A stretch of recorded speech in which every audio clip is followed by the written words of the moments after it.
अजीज़ तलबा और तालिबात, Farooq foundation online school के ज़रिए यकसा नसाब के मुताबिक तालीम हासिल करें। अगर हमारी वीडियोस पसंद आएँ तो चैनल को सब्सक्राइब करें और दोस्तों के साथ शेयर करें और बेल आइकन को लाजमी दबाएं ताकि आइंदा आने वाली तालीमी वीडियोस आप हासिल कर सकें। अस्सलाम वालेकुम बच्चों, उम्मीद है आप सब खैरियत से होंगे। बच्चों, ऑनलाइन स्कूल से आप मुकम्मल तालीम हासिल करके बोर्ड का इम्तहान बराए जमात नहम और दहम बेहतर तौर पर पास कर सकते हैं। आप अपनी उम्र और तालीम के मुताबिक मज़ीद तालीम हासिल करें। वालिदैन से फ़ोन या कंप्यूटर पर हमारी वीडियोस के ज़रिए तालीम हासिल करने की दरख्वास्त करें। रोज़ाना 1 से 2 घंटे ऑनलाइन पढ़ाई करें और जब आप स्कूल जाएंगे तो आपको मज़ीद किसी मदद की ज़रूरत नहीं होगी।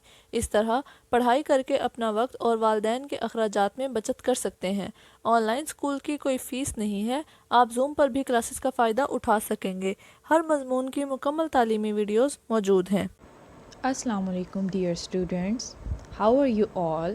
I hope you all are fine and having a good health. Students, after completing lesson number 9, seasons of the year, now it's time to do review exercise 2. Student, this exercise is included in grade 6 English book which is published by Punjab Textbook Board Lahore. Students, in review exercise, we review all the exercises which are covered in previous chapters. So now it is a crux of all these exercises. We have to review them and we have to practice some of the questions which are similar to the previous exercises. So let's begin today's class. It's review exercise 2. So part A question is about nouns. Underline countable, uncountable and collective nouns. Students, we have read about nouns. What are nouns? Nouns are PPTs, person, place and thing. So now we have to see what are countable, uncountable and collective nouns. Students, countable nouns are those nouns which can be counted. Uncountable nouns are those nouns which cannot be counted. And collective nouns are a group of nouns, a noun which is in the form of a group.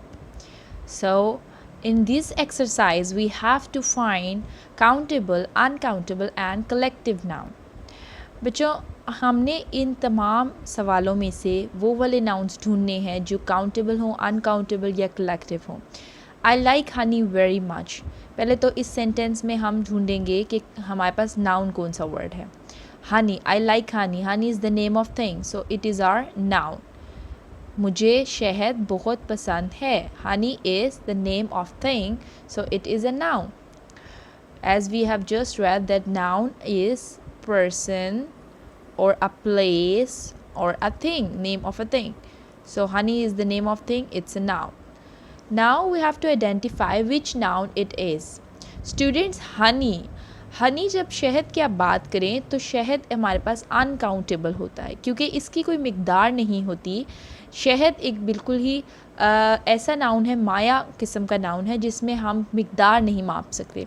हाँ, अगर इसको हम किसी bottle में या jar में या can में यूज़ करें, so we can say like this, we have 2 bottles of honey, 2 jars of honey, she is taking 2 spoons honey per day. सो जब हम इसको किसी चीज़ के अंदर डाल के इस्तेमाल करें तब हम कह सकते हैं कि इसकी कोई मिकदार मौजूद है, अदरवाइज़ हनी की कोई मिकदार नहीं होती. Okay, now the next question is the team was happy to win the match. So team, name of a thing or a crowd, it's a noun. Then match, जो मैच वो खेल रहे थे, ये भी एक नाउन है हमारे पास. So the team was happy to win the match. Team, जो पूरी खिलाड़ियों की एक टीम थी, वो खुश थी क्योंकि वो मैच जीत चुकी थी. तो अब इसमें से हमने देखना है हमारे पास नाउन की कौन सी कैटेगरी है. टीम बच्चों एक क्राउड है, ग्रुप ऑफ पीपल है, तो ग्रुप ऑफ पीपल कौन सा नाउन है? कलेक्टिव नाउन है हमारे पास. और मैच बच्चों हम काउंट कर सकते हैं. We have played 2 matches against that team. We are going to have a match on Sunday. Noun को, मैच ऐसा नाउन है जिसको हम काउंट कर सकते हैं कि हमने कितने मैच खेले हैं, कितने मैच खेल चुके हैं हम, इसलिए मैच को हम काउंटेबल नाउन कहेंगे और टीम हमारे पास कलेक्टिव नाउन होगा. An apple a day keeps the doctor away. इस सेंटेंस में हमारे पास एप्पल ये एक नाउन है और डॉक्टर ये भी एक नाउन है। बच्चों दोनों नाउन डॉक्टर और एप्पल ऐसे नाउन है which are countable. We have quantity of apple 1 2 3 4 hundreds, how many they are, and doctor is the name of person, so obviously we can count him.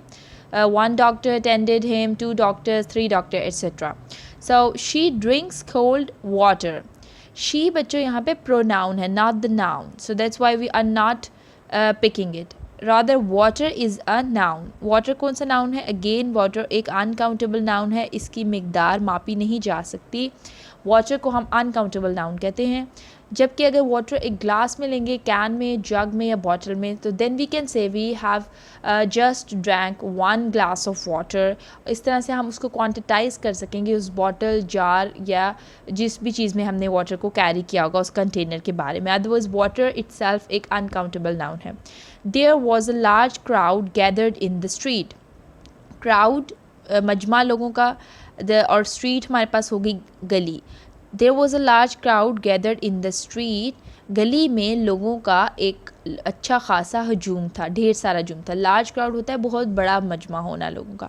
So crowd again हमारे पास collective noun हो जाएगा क्योंकि ये एक जमा है, मजमा है लोगों का। एंड स्ट्रीट हमारे पास गली है। Obviously we have number of streets, street number 1 2 3 etcetera. So हम कह सकते हैं कि हमारे पास स्ट्रीट के नंबर होते हैं, बट क्राउड हमारे पास एक कलेक्टिव नाउन होता है। So students, you have seen that how we have identified countable, uncountable and collective nouns. Honey, it's an uncountable noun.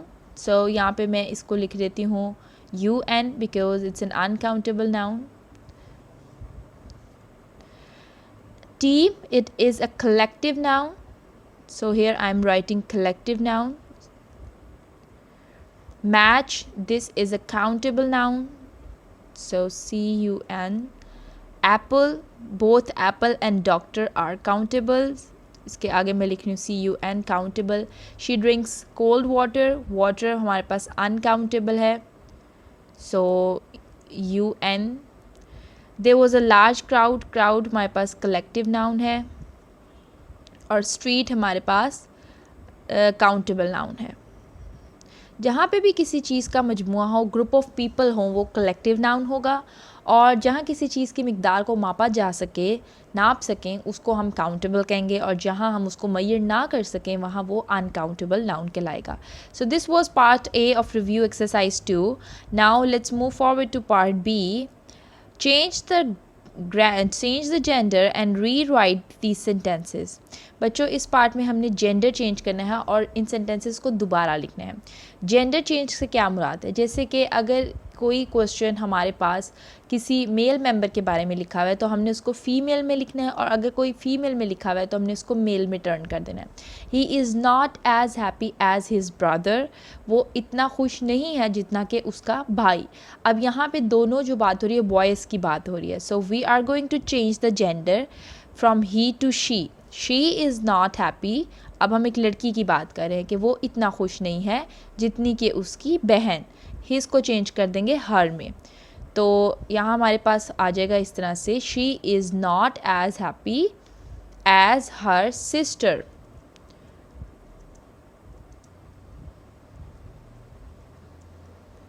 As her sister. अब ये बात हो गई है गर्ल्स के बारे में, not about boys. My mother likes T but my father likes coffee. एक बात अम्मी के बारे में हो रही है, दूसरी अब्बू के बारे में। मेरी मदर, मेरी अम्मी, उनको चाय पसंद है मगर मेरे अब्बू को कॉफ़ी पसंद है। तो हम इसको इन्वर्ट कर देंगे, जेंडर्स को चेंज कर देंगे। माई मदर हो जाएगा माई फादर लाइक्स टी, क्योंकि अब हमने मदर को फादर बना दिया है, जेंडर ट्रांसफॉर्म कर दिया हमने। My mother likes T but my mother likes coffee. बच्चों पहले ये था कि माई फादर लाइक्स कॉफ़ी, अब हमने माई मदर लाइक्स कॉफ़ी कर दिया। मदर के जेंडर को फादर बना दिया और फादर के जेंडर को mother, because this was the requirement of this question to change the gender and rewrite these sentences. Her grandmother tells her many story. उसकी ग्रैंड मदर, उसकी दादी अम्मी उसको बहुत सारी कहानियाँ सुनाती हैं। तो अब हम ग्रैंड मदर को ग्रैंड फादर बना देंगे। बट हर है, लड़की की बात हो रही है कि लड़की की दादी अम्मी उसको कहानियाँ सुनाती हैं। अब हम इसके जगह लगवा देंगे लड़के को हिज यूज़ होता है बच्चों बॉयज़ के लिए, मेल मेंबर के लिए। His is a pronoun which we use for male members, her is a pronoun which we use for female members. So now we are writing his grandfather, because पूरे sentence में जहाँ जहाँ किसी gender की बात आएगी हमने उसको चेंज करना है। हर को भी चेंज किया हिज में और ग्रैंड मदर को ग्रैंड फादर में।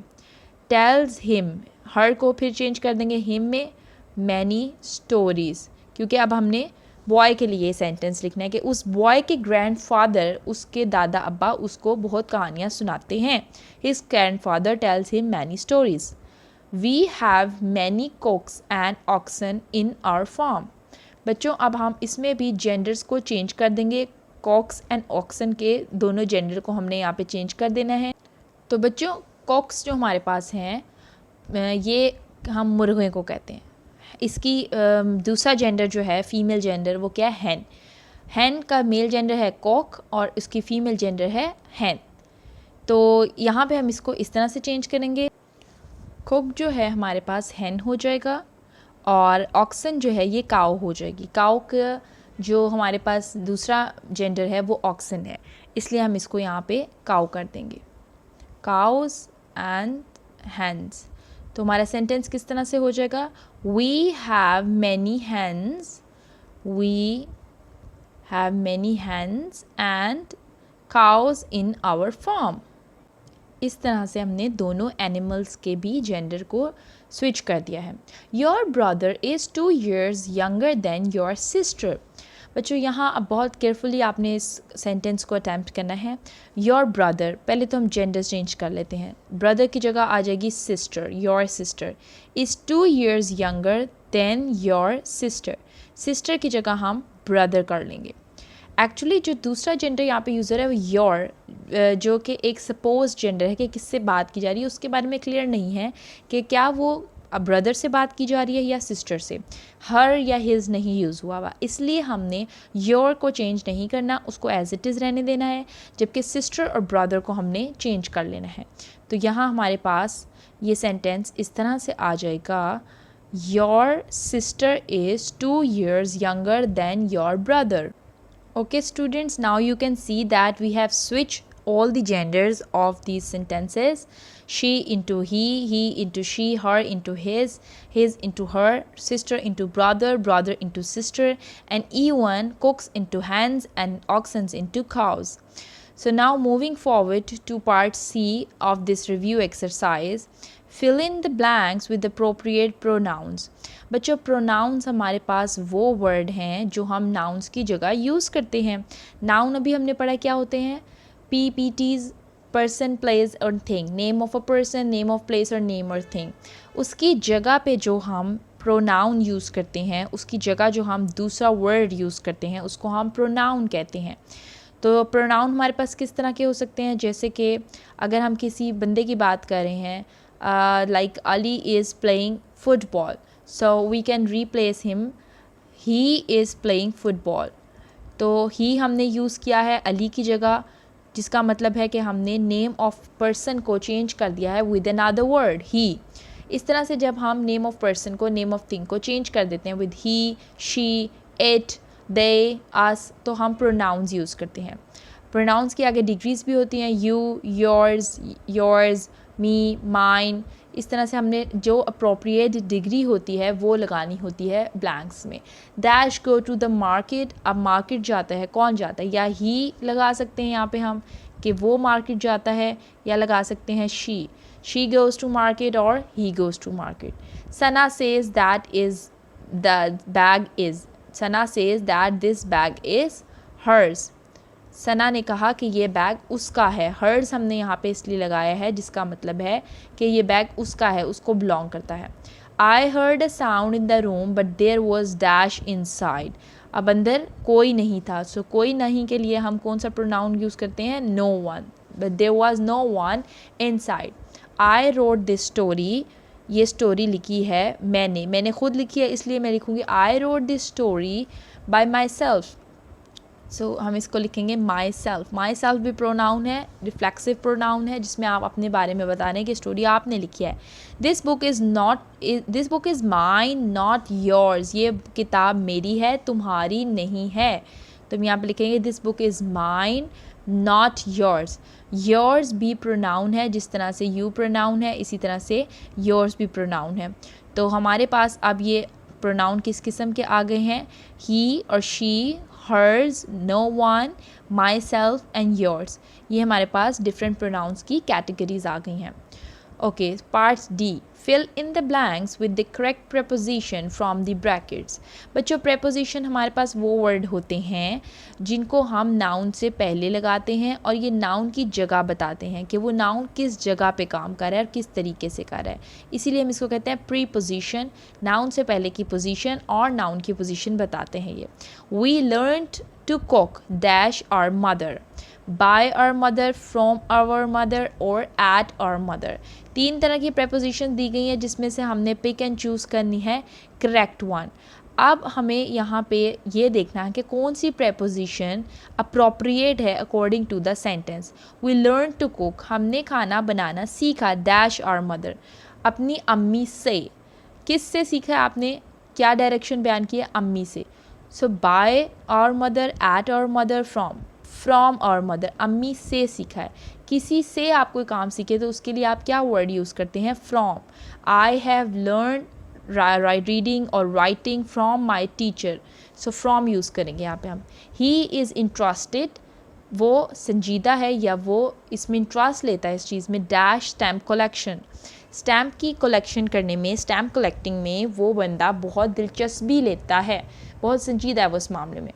वो कैसे दिलचस्पी लेता है, in by at, he is interested in stamp collection, वो टिकटों की कलेक्शन करने में, टिकटों को इकट्ठा करने में दिलचस्पी रखता है। तो इन यूज़ करेंगे हम इसके लिए प्रेपोजिशन।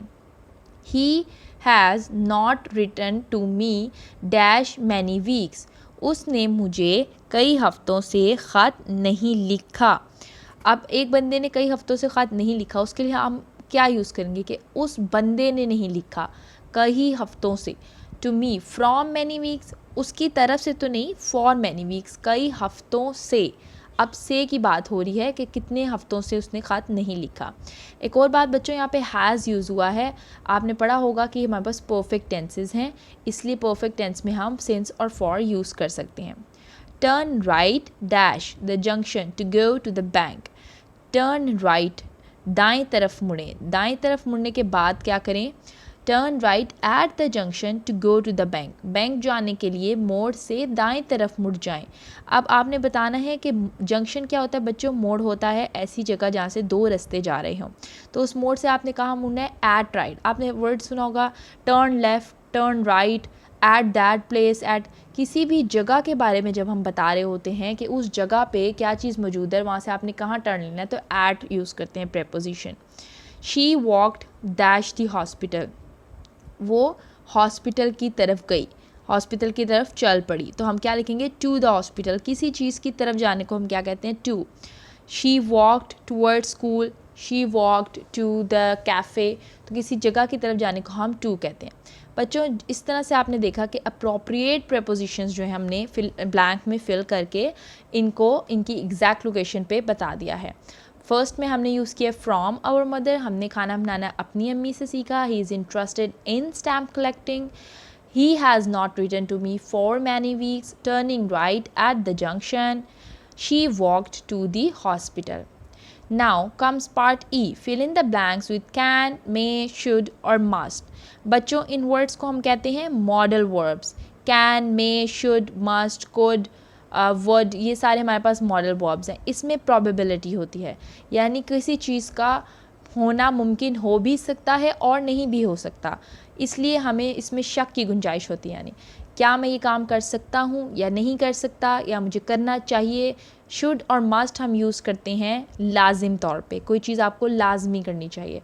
कैन और मे हम यूज़ करते हैं जिसमें आपको डाउट हो, क्या मैं ये काम कर सकता हूँ, क्या मैं अंदर आ सकता हूँ, ऐसे कामों के लिए आप कैन और मे यूज़ कर सकते हैं। और शुड और मस्ट आपने लाजिम व मलजूम कामों के लिए इस्तेमाल करने होते हैं।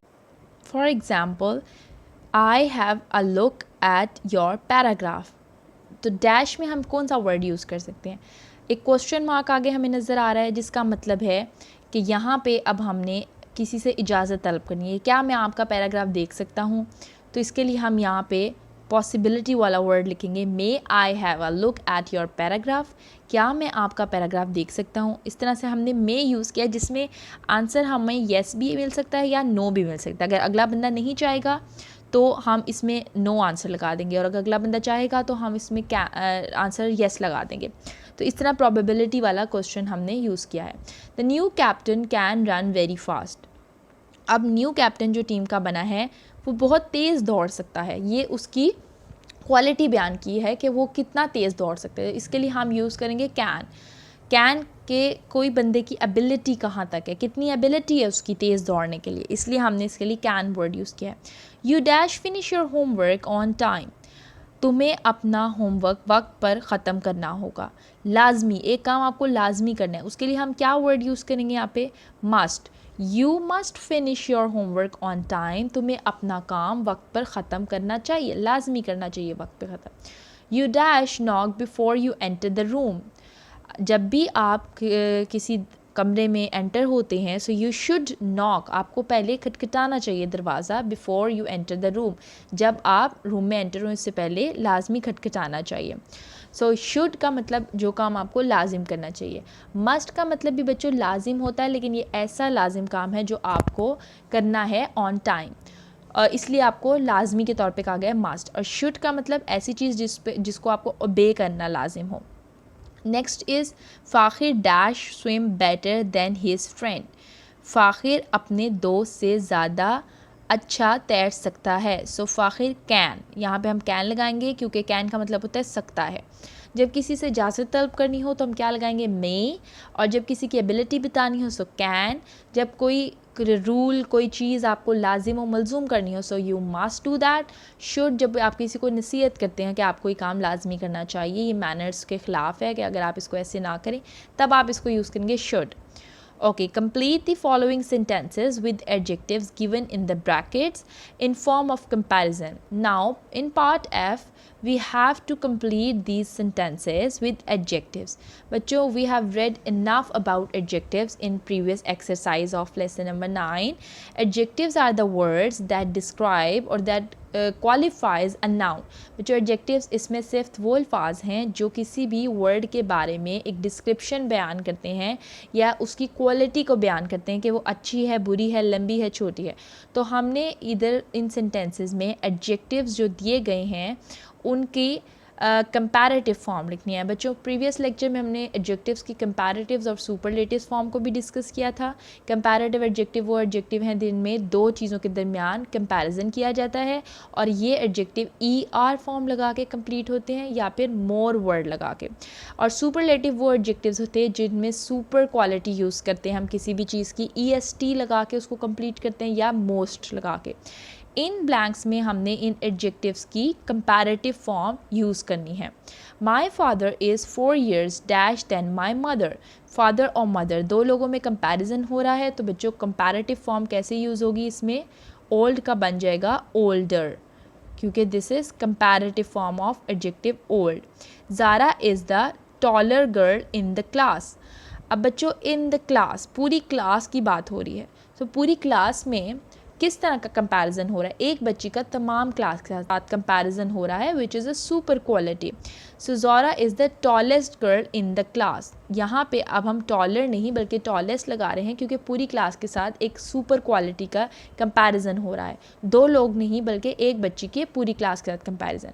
Salman is a dash student, Salman एक डैश स्टूडेंट है। बच्चों, अब सलमान की एक क्वालिटी बयान की जा रही है जो कि एक बहुत ही नेचुरल क्वालिटी है कि सलमान किस तरह का स्टूडेंट है, लेकिन इसका कंपैरिजन नहीं है। यहाँ पे आप देखें, Salman is the hard working student अगर तो यहाँ पे हम दो चीज़ों के कंपैरिजन कहते हैं कि Salman is a hard working student then Ali, so हम मोर हार्ड वर्किंग लिखते हैं। और अगर हम लिखते हैं कि Salman is a hard working student in the class, तो फिर हम लिखते हैं मोस्ट हार्ड वर्किंग। बट चूँकि इसकी कोई कंपैरेटिव फॉर्म यहाँ पे नहीं यूज़ होगी, बिकॉज कोई कंपैरिजन नहीं हो रहा किसी के साथ, तो हम इसको एज इट इज़ लिखेंगे Salman is a hard working student. ये सिर्फ इसकी एडजेक्टिव की पॉजिटिव फॉर्म ही आएगी यहाँ पे, Salman is a hard working student in, बस इतनी सी फॉर्म। अभी अगर तो कंपैरिजन होता तो हम मोर या मोस्ट वर्ड यूज़ करते। Fatima is the dash of the 6 children, 6 बच्चों में फातिमा क्या है।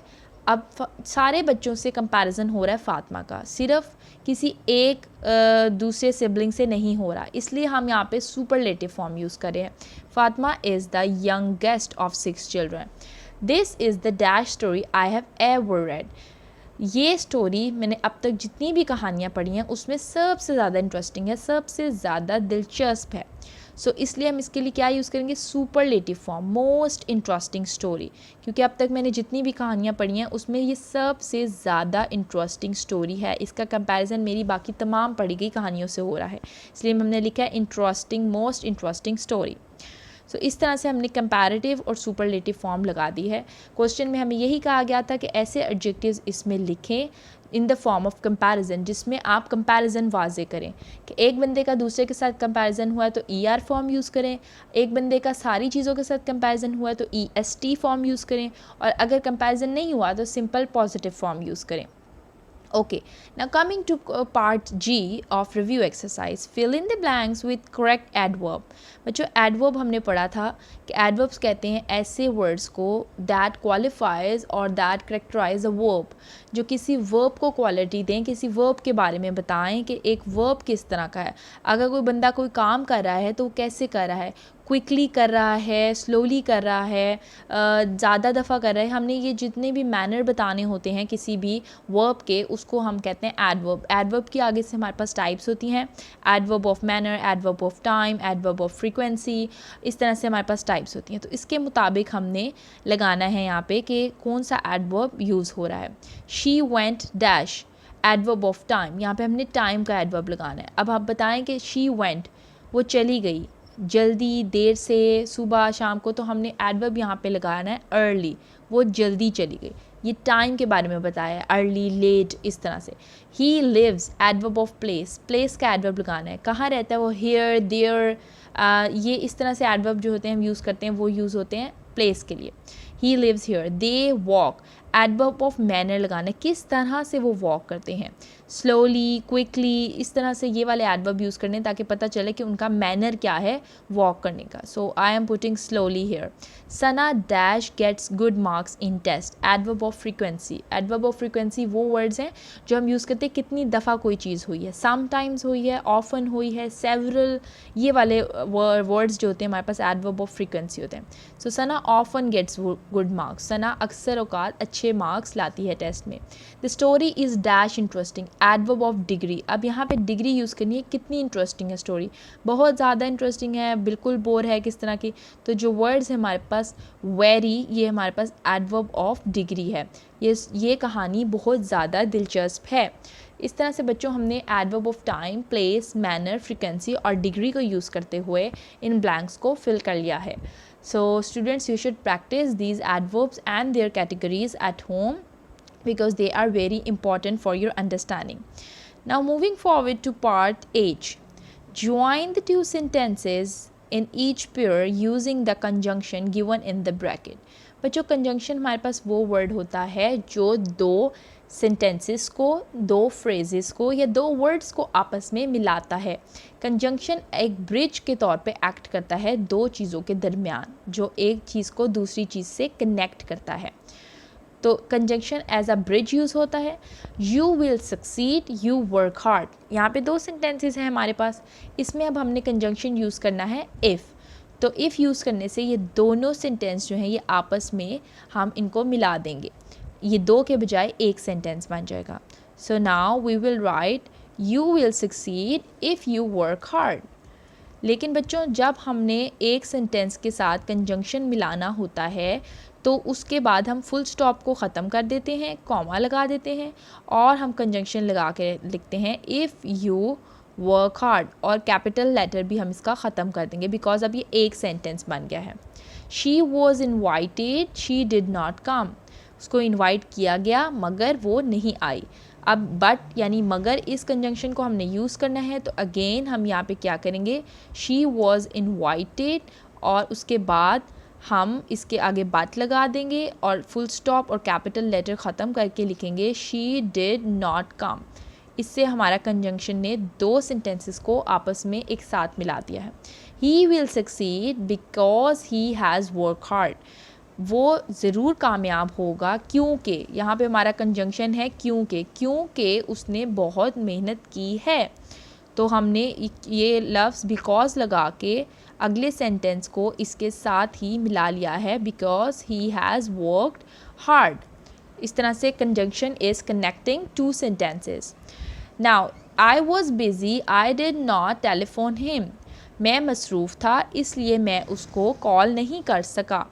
आई वॉज बिज़ी सो का मतलब है इसलिए, सो हमारे पास कंजंक्शन है सो लगा के, लेकिन यहाँ पे चूँकि ये प्रॉपर नाउन था और उसकी जगह हमने वर्ड आई लगाया है और आई हमेशा कैपिटलाइज होता है, इसलिए हमने इस प्रोनाउन को कैपिटल लिखना है। So I did not telephone him, इसलिए मैं उसको कॉल नहीं कर सका, इसलिए मैं उसको फ़ोन नहीं कर सका। Now the next sentence is it was raining therefore I took an umbrella with me, चूँकि बारिश हो रही थी इसलिए मैं अपने साथ छतरी लेकर निकला, छतरी या मैं इसलिए अपने साथ एक छतरी लेकर चला। so therefore I took an umbrella, therefore यहाँ पे यूज़ हो रहा है एज अ कंजंक्शन इसलिए, तो यहाँ पे हम लगा देंगे it was raining therefore I took an umbrella with me। और बच्चों जहाँ जहाँ हमने कंजंक्शन लगाना है उसके बाद हमने कॉमा ज़रूर यूज़ करना है। यहाँ पे मैंने it was raining के बाद कॉमा यूज़ किया है क्योंकि ये एक अलग सेंटेंस था, तो हमने इसको ज्वाइन किया है with the help of conjunction, इसलिए हमने इसमें कॉमा यूज़ किया। आई वॉज बिज़ी, यहाँ पे भी हम कॉमा यूज़ कर लेंगे, so I did not telephone him. Okay, so next part is part I, fill in the blanks with the simple future tense of verbs given in brackets। Students, now we have to convert these tenses in future form। future में हम कौन सा tense use करते हैं, will और shall use करते हैं हम। so here we are going to use will and shall to complete this exercise। Ali will take part in the race, यहाँ पे हम यूज़ करेंगे will, अली रेस में हिस्सा लेगा, तो कोई चीज़ जो कि अभी होगी उसके लिए हम कह रहे हैं will take part। इस तरह से ये फ्यूचर का टेंस बन जाएगा, अभी ये चीज़ हुई नहीं, अभी वो हिस्सा लेगा। she dash be more regular in class after the warning, be use करना है हमने, तो इससे पहले कैसे यूज़ करेंगे हम कहेंगे she will be more regular in the class after the warning। Warning के बाद अब वो क्लास में रेगुलर आया करेगी, क्लास में आने की पाबंद होगी, तो इसलिए हम यहाँ पे यूज़ करेंगे विल बी। बच्चों विल और शैल के बाद हमने फ़र्स्ट फॉर्म यूज़ करनी होती है फ्यूचर में, इसलिए हमने will take part will be use किया है। I dash read many story books during summer vacation. I और वी के साथ हम यूज़ करते हैं शैल, और बाकी तमाम दूसरे प्रोनाउंस के साथ हम यूज़ करते हैं विल। सो आई यूज़ हुआ है यहाँ पे, इसलिए मैंने लगाया है आई शैल रीड, मैं बहुत सारी स्टोरी बुक्स पढ़ूँगा अपने समर वेकेशन में, अपनी छुट्टियों में, गर्मियों की छुट्टियों में। They dash fun fair next week, they use हुआ है, इसके साथ फिर विल आएगा, they will hold fun fair next week, वो अगले हफ्ते मेला लगाएंगे या फन फेयर मनाएंगे, सो इसलिए फिर हमने इसके लिए विल यूज़ किया है, will hold. He dash visit us soon, he will visit us soon, वो हमें जल्द ही मिलने आएगा, इसलिए हमने फिर विल विजिट लगाया इसके साथ। तो बच्चों आई और वी के साथ आपने शैल यूज़ करना है, बाकी तमाम के साथ विल यूज़ करना है और वर्ब की फ़र्स्ट फॉर्म यूज़ करनी है। Write a paragraph of 50 to 70 words on the following topics. Student, this is an activity. You should do this one at home and this is a very constructive and healthy activity. How to polish shoes. ये एक topic है आपके पास, एक question है आप कह लें, इसके बारे में आपने 50 to 70 वर्ड्स लिखने हैं। आपको याद होगा कि हमने पिछले लेक्चर में टॉपिक सेंटेंस के बारे में पढ़ा था कि आपने सबसे पहले एक ऐसा जुमला लिखना होता है which is more relevant to the topic. उसके बाद आपने और 3 से 4 लाइनें ऐड करनी होती हैं जो उस टॉपिक सेंटेंस की डिटेल्स होती हैं। तो अगर आप ये पैराग्राफ लिखेंगे हाउ टू पॉलिश शूज़, तो इसके लिए आप टॉपिक सेंटेंस लिख सकते हैं कि you should start polishing shoes by having you should be having a polish and a brush to polish the shoes and you should start polishing shoes from upside down. आपको जो भी बेहतर लगता है, जिस तरीके से आपको लगता है कि मैं अच्छे से एक्सप्लेन कर सकता हूँ, उस तरीके से आपने इस पैराग्राफ को अटेम्प्ट करना है। आपने बताना है, स्टेप्स बता सकते हैं आप। First of all, I clean my shoes with piece of cloth. I apply little polish to each of my shoes. Then I put my left hand into the shoes and holding a brush in my right hand. एक पूरा procedure आप बता सकते हैं कि किस तरह से आप शू पॉलिश करना स्टार्ट कर सकते हैं। पहले शूज़ को साफ़ करके, फिर उस पर थोड़ी पॉलिश लगा के, देन उसको ब्रश करके। ये वाला पैराग्राफ एक्टिविटी आप ज़रूर करें। The seasons I like the most, एक और जो टॉपिक सेंटेंस है जिसके बारे में हमने पढ़ा, बहुत ज़्यादा पढ़ा। The season I like the most को, जो मौसम आपको सबसे ज़्यादा पसंद है। अगर आप स्प्रिंग के बारे में लिखेंगे so obviously you can add it is the loveliest season of all and it is the season in which flowers bloom and new greens they grown up. then you can add that birds sing in this season, everyone likes this season, it is neither hot neither cold। so इस तरह की details add करके आप ये वाले paragraph activity कर सकते हैं। Now part K, reading and thinking skills. An unseen reading passage may be exploited for vocabulary, text patterns, comprehension questions and summary skill. Students, इसके लिए आप कोई भी पैराग्राफ ले सकते हैं। कोई आपने अगर बुक पढ़ी है या कहीं से भी कोई न्यूज़पेपर आपने अगर पढ़ा है या कोई भी चीज़ जो आपने पढ़ी है वो आप यूज़ कर सकते हैं इसके लिए। बिल्कुल